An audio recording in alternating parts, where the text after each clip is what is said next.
The Joe Rogan Experience.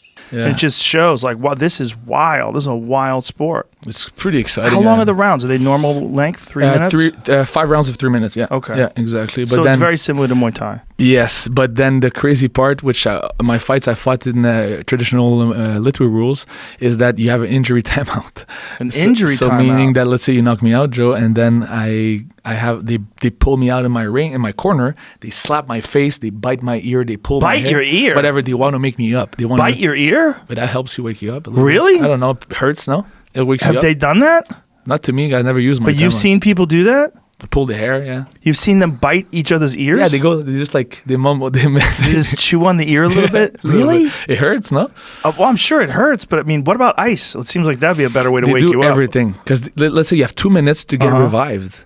Okay, so you get KO'd. Yeah. And the fight's not over?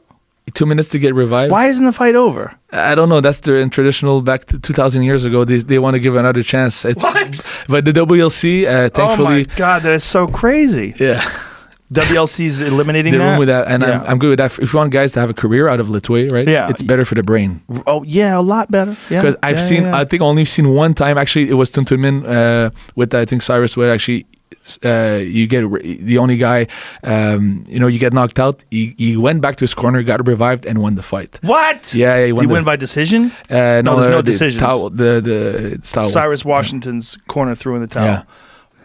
Why would you do bald ponytail? It's so funny, man. Is there a girl out there that fucks guys only who are bald with ponytails? Sadly, yeah. Come on. Sadly, someone Really? fucks the bald ponytail guy. How's that work? What's his game? Yeah. Money. Speaking of bald ponytail, did you see what happened in the game when LeBron's hair fell off? Somebody showed me a photo, but I thought that looked so... Was that real? No, it's real. Look, the guy is a fucking billionaire. Yeah. He's a god amongst men. Yeah. He's a giant super athlete with a really well-shaped head. What the fuck, man? Shave your head, bud. Shave your goddamn head. Pull up that picture because I want to see the fucking... He's got some nonsense glued on his head that's like not his hair. He has a toupee? Look at that. Look at that. See, his hair moved up and someone had to tell him. Says, oh, thanks, bro. So you get the bandana back in place. His hair moved. Wait, why did he... Yeah, he's got some shit glued on his head. Bro, the guy, he's handsome. He's a superior physical specimen. LeBron's hair falls out during game. Oh, God. Go full screen, Jamie. Full screen. There it goes. It's disappearing. Anthony Davis is telling him, hey, dog, your hair's up. Your hair fell off, dog. Oh, he did tell him. Yeah. Hey. Oh, he's pointing He to said hair. something's up with your hair. And he's laughing. Are they friends? Yeah. He's the only guy. That's what I was telling you. He's the only guy on the team that could probably tell him that. Anybody else would get traded immediately. Look at him. He's fucking with his hair. Oh, shit. Oh, shit. And last night, he didn't have the headband Patting on. it He down. had somebody fix it up nice. Oh, God. He did have the headband on? No, did not last night. Look at his... That's nonsense. What's going on with his hair? Hey, something wrong with your hair. Yo, dog. Look, he's laughing. Yo, dog. Got to fix that. Just so weird. Like, why does he want to deal with that? You know what it is? Because he hasn't accepted it yet. Yeah, but also he's still young. He's 35. Whatever. Yeah, I know, but in his mind, he's like, I gotta still be the young guy, you know? But shave your fucking That's head. like John Cena grew his hair out now. I saw him on a fucking billboard, and he has long hair, and he always had like short military cut, you know? Well, he's trying to be a family man now. I We're know, he talking wants about to be that guy. You're talking about the movies he's doing now. It's like a kid's firefighter movie or bad? some bullshit. Oh, come on, dude. Just kind of, he always seemed to accept the fact that he was like, this is it. I'm a genius at this. All right. Well, he did it differently. He would do, he was probably the most prolific big name guy of all time. And he actually inspired Louis C.K. to do a new hour every year because that's what he did. Carlin, yeah. George did a new hour every year. And part of the And was reason on why he did stage that is 275 nights a year. that's crazy. But part of the reason why is he owed a lot of money. He did. A big time debt. I don't know how that happened, but he in his fucked book, up. Last Words, he talks about like he bought a jet, and sometimes he would bought a jet? He in the 70s, he was that fucking huge. He bought a jet, and he would sit on the runway in Long Island at a fucking LaGuardia. Yeah. And just do coke in the fucking plane. Like his book, Last Words, is amazing. Wow. They published it posthumously, but he was working on it with Tony Hendra before he died. He was so awesome, man. Like, I think about him all the time. Anytime I jump on stage, because every night after Reboot, we get up on stage and work the crowd and stuff. I got a chance to say think hello about to him him. once. That was it. Yeah? Yeah, I met him at the Comedy Store. He was very friendly. Said hi to everybody. Said hi to the door guys. Hey, how are you? Said hi to me. Hey, George Carlin, how are He you? didn't know who the fuck I was. He had no idea. Just said hi. I said, hey, man, how you doing? And that's it. That was our thing. I worked with him a few times in the movies and stuff. One of my favorite fucking memories of George Carlin is we go see him do a show, me and Chris Rock. It was me and my wife, Jen, and Chris was married to his wife, Malak, at that point. And George was playing at Caesars in Atlantic City. And so he's like, I got seats for you guys up front and stuff. So, Rock was like, had his role with the New. He was like fucking at the height of his game and shit. And so we go see the show. And Carlin had a bit where it was like people I could do without. Like guys named Skip. Shit like that. Mm-hmm. And one of them was people I could do without. Any man over the age of 12 who wears their baseball cap backwards. So, long before I met him, I'd always hear that bit and be like, ah.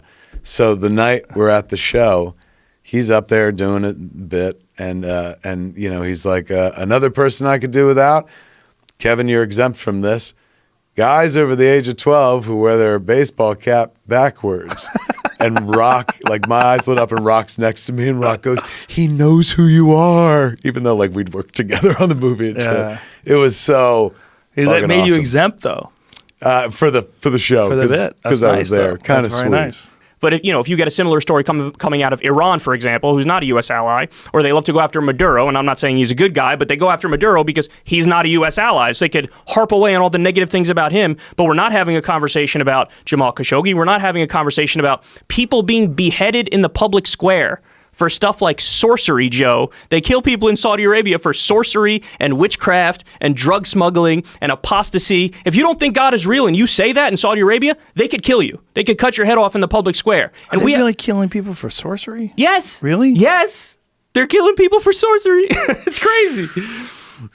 The Khashoggi thing is super disturbing because it seems like everybody's like, well, what are you going to do? What are you going to do? I know. I mean, it would have been cleaner if they just made him have some sort of heart attack or an accident or something along those lines. If there was plausible deniability in any way. The way they did it, it's almost like this guy wanted them to do it a certain way. He wanted them to chop this guy up and put him in bags and deliver him out of the country in suitcases and shit, or whatever the fuck they did, however they got rid of him. It's such a disturbing decision that they made. Yeah, and they know they're going to get away with it. And again, this is what happens. Right? It's been over a year. They have. They absolutely have. When was the murder? How long ago? Last time I was on the podcast, we spoke about it, and last time I was on the podcast was a year ago, so it was over a year ago. And it's just, whatever. Again, if they're our ally, that means, they really do. There's so much business that goes on between the U.S. and Saudi Arabia and the weapons deals and everything that the argument, Trump actually made this argument in the White House sitting next to, the Saudi crown prince. He's like, they're buying so many weapons. It's so tremendous, the weapons they're buying. And he holds up like the pictures of this from Raytheon. This is what he's getting. This is from Boeing. This is what he's getting. And it's like, oh my God, imagine for a second, it's anybody, like imagine it was a deal like that with Kim Jong-un. He's like, we're selling Kim Jong-un these tremendous weapons. Didn't he threaten us today? Who? I didn't see if Kim Jong-un did. Didn't Kim Jong-un threaten us today? I think they... I was waiting to show you this. Oh, we got here. Saudi Arabia's anti-witchcraft unit breaks another spell. What? The unit, established in 2009, is charged with apprehending sorcerers and reversing the detrimental effects of their spells in the Gulf country. Let me see the picture. Scroll up for the picture. Oh, my God. That's not much. That looks like Baghdad Bob. You remember Baghdad Bob? From the Iraq War, where when Iraq was getting slaughtered, he was like, everything's great, Iraq's kicking ass. Do you remember that Yes, guy? I do remember that. He was like their Ministry of Propaganda guy. Yeah. It's like Ahmed Chalabi, the guy who they wanted to be the... when the severed head of a wolf wrapped in woman's lingerie turned up near the city of... How do you say that? Tabuk? I have no idea. In northern Saudi Arabia this week, authorities knew they had another case of witchcraft on their hands, a capital offense in the ultra-conservative Desert Kingdom. Is that really what it is? Is that conservative? It was what my body was responding to against malaria. The first time I lost 33 pounds in 5 days. And so I was vomiting red and green, blood and bile. I lost most of my hearing. My peripheral vision started disappearing. I had something called blackwater fever, where my urine was literally as dark as that black clock. Take pictures of it? I didn't. Probably should have. Yeah. It freaked me out. 5 days I didn't urinate. And then when I finally did, if you Google blackwater fever, 1 in 4 or 1 in 2 people that get it, they die. You didn't urinate for how many days? 5 days. 5 days I couldn't pee. Oh my God. They were trying to get IVs in me. My veins were collapsing. Oh Jesus. So that was pretty brutal. But yeah, man. So I'm getting my health better there because I do want to fight again if I can. But how can you if you have this I don't stuff know. in your brain? Well, I'm journaling my road to recovery. But if they don't know what this parasite is, how are they treating it? Like, how are they going to get it out of your system? Hopefully they don't find anything because I just got off those rounds of. So they're testing me for Lyme disease. Mm-hmm. They're testing me for all these kind of parasites, amoebas, bacterias. You can get Lyme disease in the mold. Congo? Well, I've been camping out here and I've gotten like bit by 5 or 10 ticks or something like that. So, but yeah, there's these wicked kind of ticks. My record is pulling 5 roaches out of my beard in one night. Oh Christ! So there's tons of bugs there. Do you know does Oklahoma have that Rocky Mountain? I think so. Tick? No, not that. No, Or the Lone Star tick, yes. the one that gives you The a Lone meat Star one, allergy. I've had that. Have you had that one? I've been bit by that one. I don't think I have a meat allergy though. I hope not. Yeah, that's a crazy one. What is it called? Alpha galactose. It's something that it's the reaction that this tick bite gives you. It makes you allergic to this specific element in red meat. Wow. Yeah, you can only eat fish, and like if you try to eat meat, you'll get really sick. Wow. It's crazy. That is crazy. Tick. But they're trying to figure it out. Why? And this is going to be crazy. Why I'm 32 and I've had shingles 5 times. My first time I got malaria, I don't know if you can see the white in my beard over here, but I got white in my beard the first time I had malaria. The second time I had malaria, I had white come out in my beard down here. So your body's just freaking out. Yeah. So then now I've got shingles 5 times.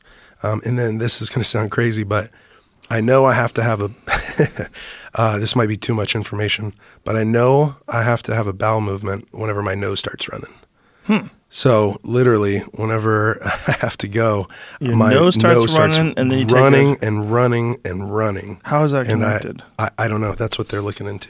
Did you ever see any of Steven Seagal when he was very young? Mm-hmm. When he was Yep. teaching in Japan? I was totally fast. I mean, it's like, and it's really It's weird, like, right? Like me, right? Like like serious actor, thoughtful actor. I'm like, what did you know?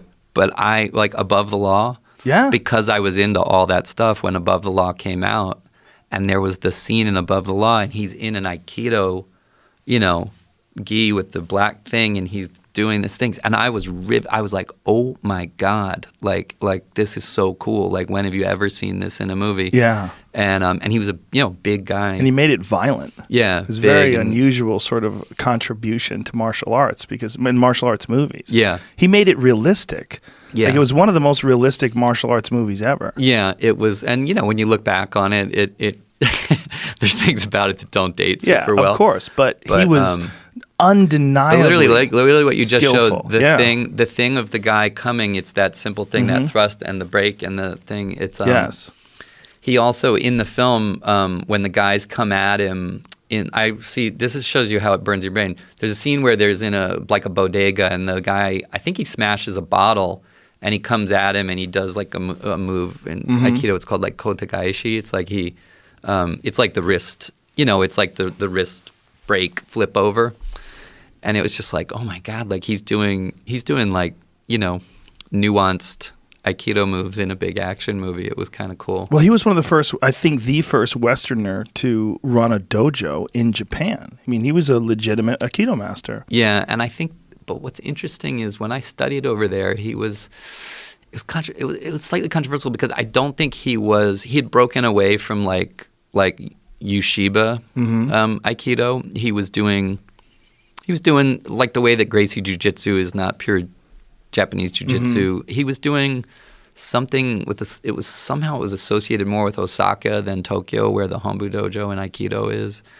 And there was some controversy. Yeah, there was just like the way things are with schools of thought.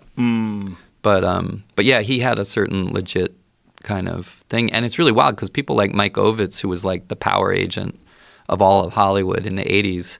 Mike got a black belt training with Seagal. Like he was really serious Aikidoist. I didn't know that. Yeah, That makes sense. yeah, it does. He's a cautionary tale too, though. I mean, not even Ovis. I mean, Seagal. You know.